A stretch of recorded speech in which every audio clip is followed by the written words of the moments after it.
Hello there, fellow humans, subhumans, and demigods. I hope you enjoy my rambling.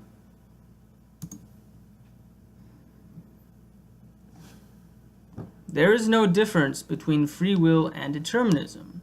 They are simultaneous causal occurrences that can and cannot be separated from every other concept of existence, depending on the development of your perspective in this current junction of time and space.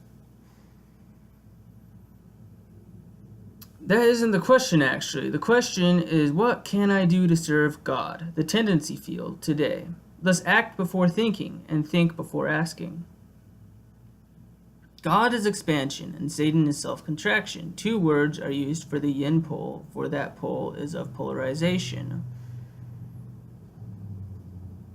All things are divided into yin and yang, and understanding yin and yang is the hobby of the wise. The amount one suffers in life is balanced by spiritual growth. The more suffering, the more growth. That is the ideal world anyway. However, if someone is suffering because they self-contracted, it is only to remove the spiritual degeneration that occurred for such. Therefore, self-contraction is always a waste of your time. Also, you can spiritually grow completely without suffering. Just because I state this thing does not mean I'm promoting suffering. You must be sure not to connect things that are really not connected, and to disconnect things that are really disconnected. If you do this, you will discover all that you might want to know. The Taoist wisdom is the highest and leads to all good things through expansion. Because the law is free will itself, this world is a mathematical reflection of that fact. There's the natural yin reality that most people are mired in, the infection of inertia, the swamp of entropy.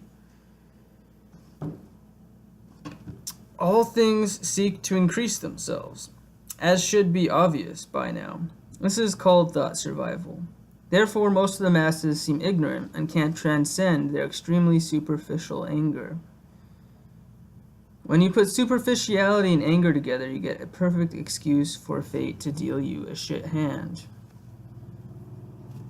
A wise man never shows off because a truly strong man has no need to impress. This modicum is one of the foundational pillars of true honor. True honor is the way of the warrior: humility, honesty, self and other, open-mindedness, and wu wei. These are the pillars of the warrior. The way that I teach is called the way of the warrior, and is not to be confused with the path of the warrior. The path of the warrior is a very specific class-fulfilling role that you may or may not choose, but the way of the warrior is wu wei, bringing strength empty into the hands of the wise. The greatest strength does not show itself until the time is right. It does not struggle to impress, but lays in wait.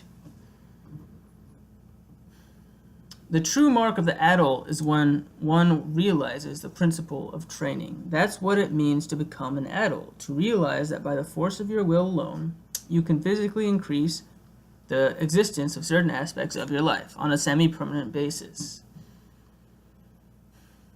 Everything that you can imagine has a point specifically associated with it in the body. The specifics of this interaction are the bio-spiritual quantum physics of your existence.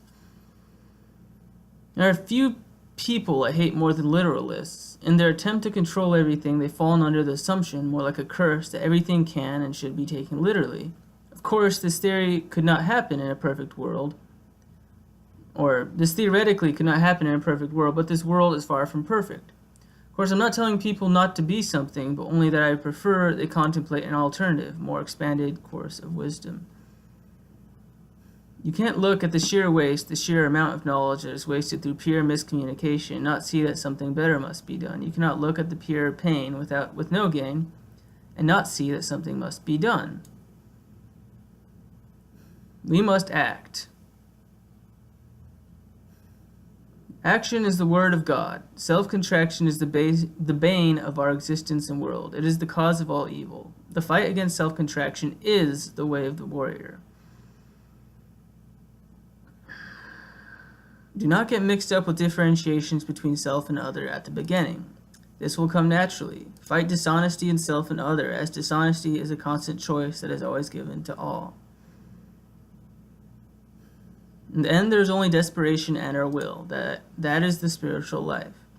The highest form of meditation is assertion of the will. Love is only the means to the end as well as the goal. Will is the true way. Do not choke on your medicine. Perhaps you're so used to your suffering that you see what I'm saying as vile, dangerous, a possibility for destruction, but you are biased. What I'm saying is objectively giving you more opportunities for creativity than destruction. I would never tell someone what to do. People who tell other people what to do are on the path to hell. I am a force of good luck, offering alternative views of the law of one. That's all God is in the end, really. There is only one truth, one law. The information is always the same. It is just slanted differently, divided by various degrees of experience. We are the heart, not the mind. Sayonara.